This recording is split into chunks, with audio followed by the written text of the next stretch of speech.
দোকান থেকে ভালোই পিঠে চুরি করে আনলাম, এবার মজা করে খাবো।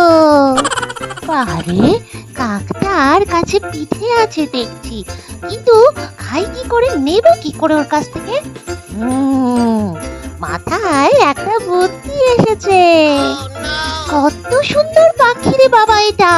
পাখিটা যদি এত সুন্দর হয়, তাহলে তার গানের গলাটা না কতই সুন্দর হবে। যদি এই পাখির গলায় একটা গান শুনতে পেতাম, তাহলে কতই না ভালো হতো। কিন্তু আমার কি এরকম সৌভাগ্য হবে? শিয়াল যখন এত প্রশংসা করছে, তাহলে দিই, একটা গান শুনিয়েই দিই।